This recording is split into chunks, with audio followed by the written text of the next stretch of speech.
Continuamos con nuestra tutoría virtual por medio de este video. En su tercera parte vamos a contemplar ahorita los elementos claves para la clasificación de los deudores. Como punto 1 tenemos la diferenciación de deudores en dos grupos de deudores en función del monto total adeudado.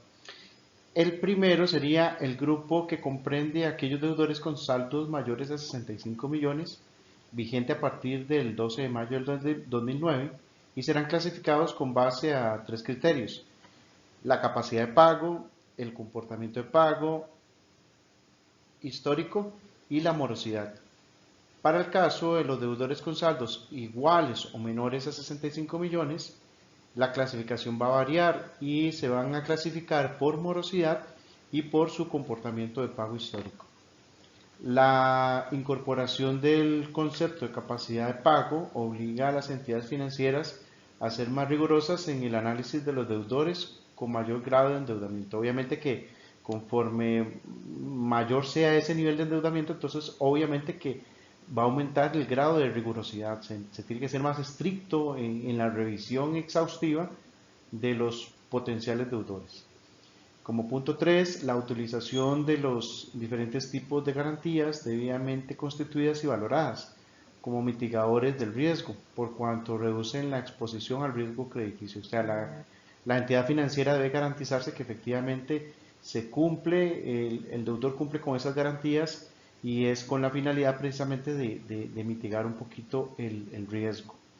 Como cuarto punto, también como una política de sana administración del riesgo, se incorpora el concepto de operaciones especiales para aquellas operaciones cuyas condiciones de pago se modifiquen con frecuencia o cuentan con condiciones de pago especiales. Aquí, obviamente que eso sería ya un acuerdo entre los clientes y la entidad financiera, y se dispondría de acuerdo a esta política.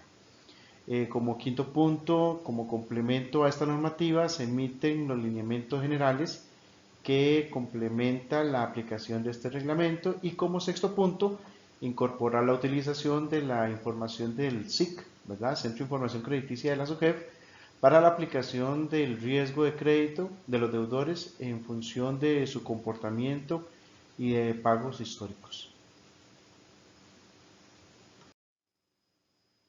Dentro del reglamento para la clasificación de deudores, hay que determinar si el deudor cuenta con la suficiente capacidad financiera y la estabilidad de la fuente primaria de reembolso para hacer frente a las obligaciones financieras que va a tener a futuro, tomando en cuenta la calidad y oportunidad de la información disponible.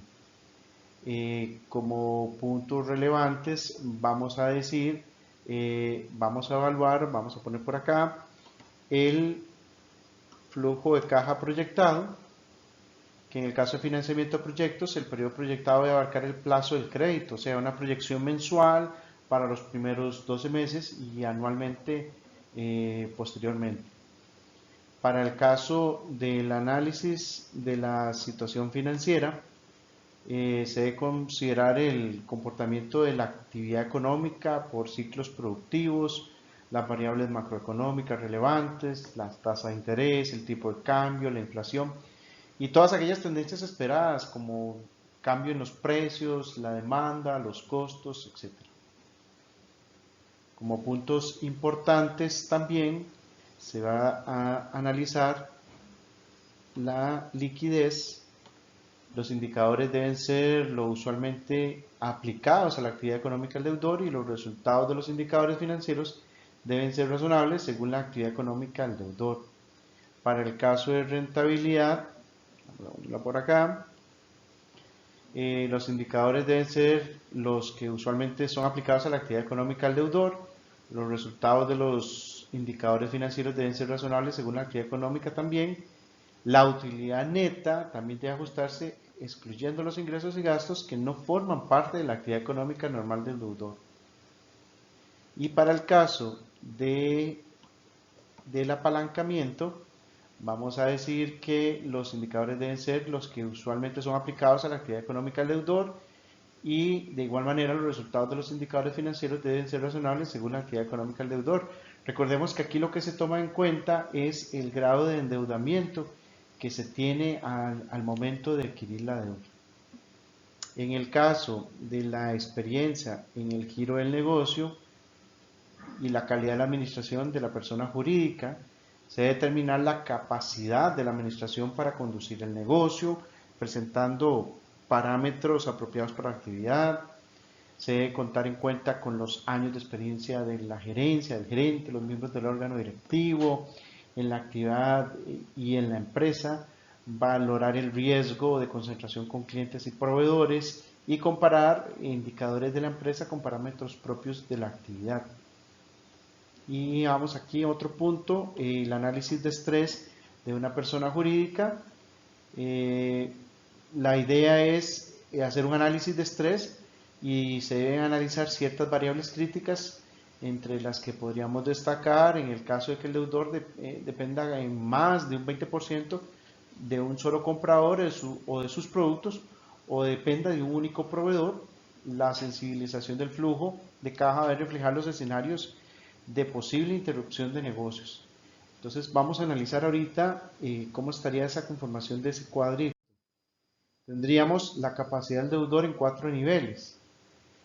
Como primer punto tendríamos tiene capacidad de pago.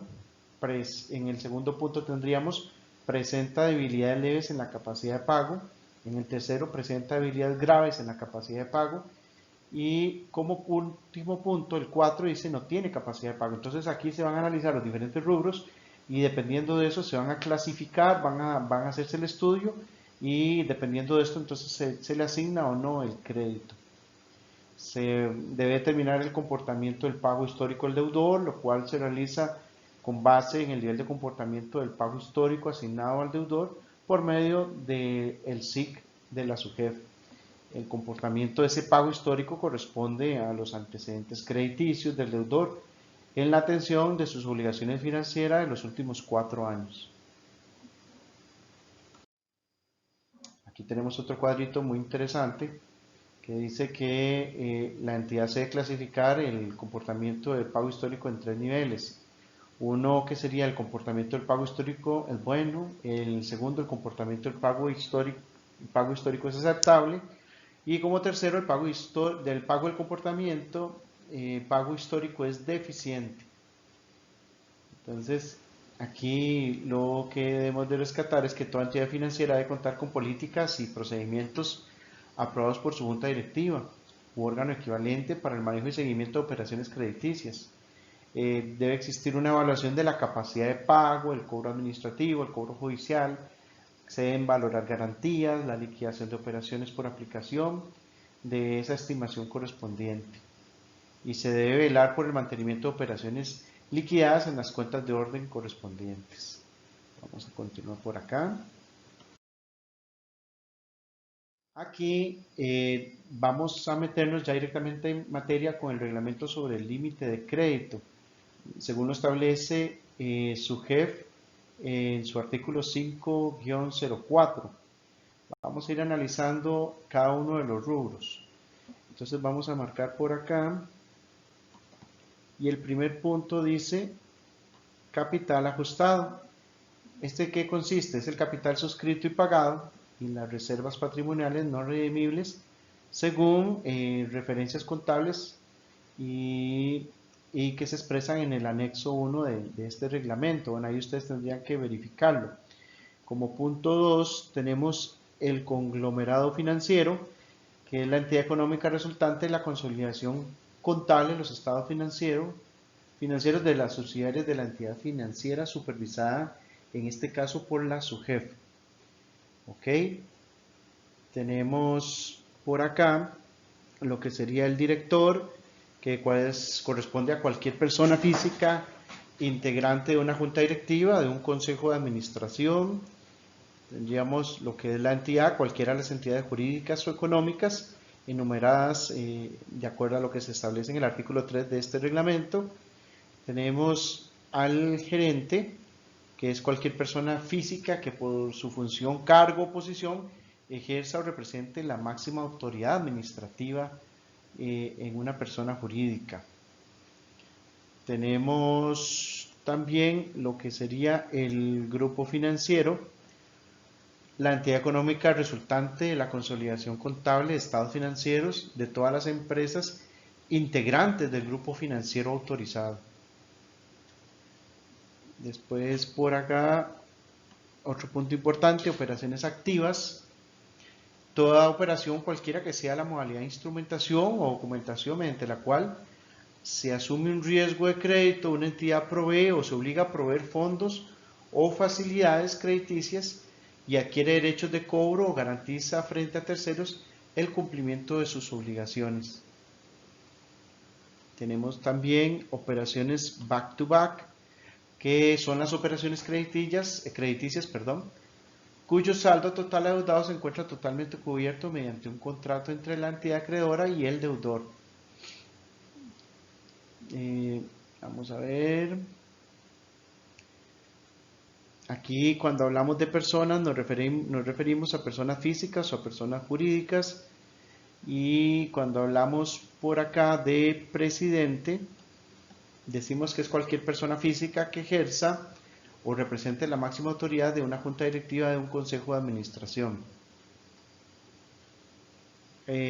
Vamos a ver, con respecto al tema de relación de parentesco, es la relación que se establece entre los cónyuges y los ascendientes y descendientes hasta el segundo grado de consanguinidad o afinidad. El saldo total adeudado, que corresponde a la suma de saldo de principal directo y contingente. Aquí se contemplan los intereses, otros productos, cuentas por cobrar asociadas a una operación crediticia. Con respecto al tema de alcance, las disposiciones que se establecen de acuerdo a este reglamento, vamos a ver, van a estar sujetas al límite de crédito. Entonces, algunos rubros importantes: las entidades financieras supervisadas por la SUGEF, los grupos y conglomerados financieros supervisados por SUGEF, y se exceptúan operaciones activas realizadas con el Banco Central de Costa Rica, el Gobierno Central de Costa Rica y cualquier otra persona que por ley no esté sujeta a los límites de crédito. Vamos a ver aquí otro aspecto importante, yéndonos para el otro lado, vamos a marcarlas con un colorcito diferente. Tenemos la identificación de los grupos. Es responsabilidad de cada una de las entidades financieras identificar las relaciones financieras, administrativas y patronales significativas a los que se refieren los artículos de esta ley. En este caso son el 5, el 6 y el 7, entre los deudores con operaciones activas totales por una suma equivalente al 2% más del capital ajustado de la entidad. Después por acá tenemos la relación financiera significativa, que para efectos de este reglamento son dos personas que mantienen una relación financiera significativa cuando se presente alguna de las siguientes situaciones. Una es que el 40% más del monto de las ventas o de las compras de productos y servicios de una persona se origina en transacciones con la otra persona. Dos, cuando una persona jurídica otorga una garantía o un crédito a otra persona por el 10% más del patrimonio de quien lo otorgó. Después tenemos la relación administrativa significativa. Para los efectos de este reglamento son dos personas que mantienen una relación administrativa de una forma significativa cuando se presenten las siguientes situaciones: cuando dos personas jurídicas tienen en común un número de directores que representan el 30% de los integrantes del órgano directivo, y cuando el gerente o el presidente de una persona jurídica se desempeña como gerente o presidente en otra persona jurídica. Aquí también tenemos la relación patrimonial significativa, que sería en el caso de la relación patrimonial cuando se cumplen las siguientes condiciones: una persona participa del 15% o más del capital social de una persona jurídica, o dos o más personas jurídicas tienen en común dos o más personas que en forma conjunta controlan el 25% más del capital social de cada una de ellas. Después tenemos la conformación de grupos de interés económico. Un grupo de interés económico estará conformado por el conjunto de dos o más personas que mantengan relaciones financieras, administrativas o patrimoniales significativas. Y tenemos por acá también el límite aplicable a las operaciones activas. Es el límite máximo para el total de operaciones activas en la entidad. Las puede realizar de cada persona individual o en el conjunto de personas que conforman un grupo de interés económico. Será de una suma equivalente al 20% del capital ajustado. ¿Ok? Otros rubros importantes: envío de información. La entidad informará a la SUGEF los cambios en la conformación de los grupos de interés económico, la conformación de nuevos grupos o eliminación de grupos existentes a más tardar el último mes en que se dio el cambio, conformación o eliminación. Vea que esto tiene que estar constantemente actualizándose y la superintendencia se le tiene que estar informando de estos cambios. El exceso sobrevenido será considerado como el exceso sobrevenido cuando las operaciones activas causantes de la violación hayan sido originalmente realizadas dentro del límite establecido. Vamos a ver, aquí tenemos un plan de regularización. En ese plan de regularización es cuando, en caso de un exceso del límite establecido, de acuerdo al reglamento del SUGEF, la entidad debe presentar ante la superintendencia para su autorización, dentro del plazo de 10 días hábiles contados a partir de la fecha en que se presentó el exceso, el plan de regularización para normalizar su situación en el menor plazo posible, el cual no podrá exceder más de 6 meses. Después tenemos lo que son sanciones. En el caso de las sanciones, el exceso al límite establecido en este reglamento, excepto al considerado como exceso sobrevenido, el envío de información falsa o incompleta y el no envío de información requerida en la forma y plazo establecidos por este reglamento serán sancionados de conformidad al artículo 155 de la Ley Orgánica del Banco Central. Vamos a ver, aquí también hay algo importante cuando estamos hablando de la publicación de excesos al límite. La SUGEF publicará trimestralmente en su página de internet el número de excesos del límite para cada entidad ocurridos durante el trimestre, una vez que la reducción quede en firme, excepto los excesos sobrevenidos. Y por último, sería la vigencia. En la vigencia contemplamos que rige a partir de la publicación en el diario oficial, que sería la Gaceta.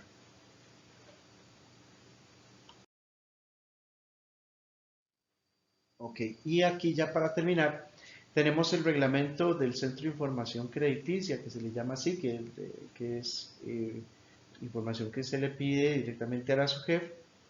El SIG es una aplicación informática, que ya lo habíamos visto, con base en la información que remiten las entidades financieras en el marco de supervisión. ¿Qué hace? Genera reportes individuales de una persona sobre su situación crediticia actual, histórica, en las diferentes entidades y calcula para la persona el nivel de comportamiento de pago histórico según lo que establece el reglamento para la clasificación de deudores. Entonces, bueno, eso sería el primer punto. Tiene un uso autorizado. Únicamente los funcionarios de la entidad que hayan sido autorizados por su jefe pueden consultar información que se mantenga en el SIG. Estos funcionarios se les va a denominar de uso autorizado. Ok, otro aspecto importante, información de dominio público.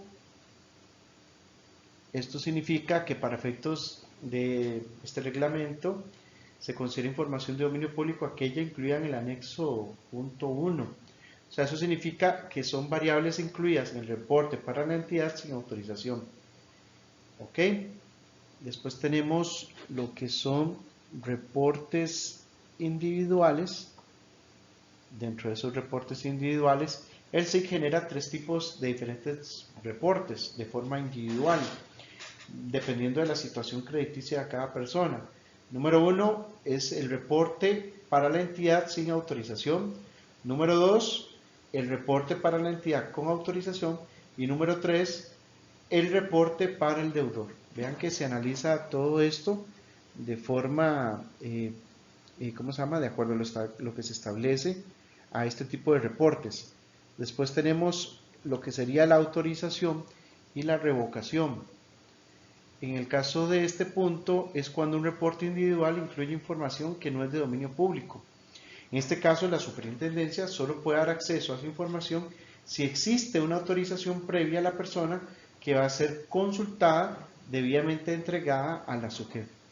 Y por último, tenemos lo que sería la responsabilidad de la entidad. En el caso de esa responsabilidad, le compete ya directamente a la entidad consultante, la que va a generar esa información y va a custodiar precisamente el uso de esa información, la cual no podrá ser revelada en absoluto a ninguna otra persona y es de carácter confidencial. Bueno, con esto terminamos y damos por concluida esta unidad. Espero que haya sido de provecho para ustedes. Muchas gracias.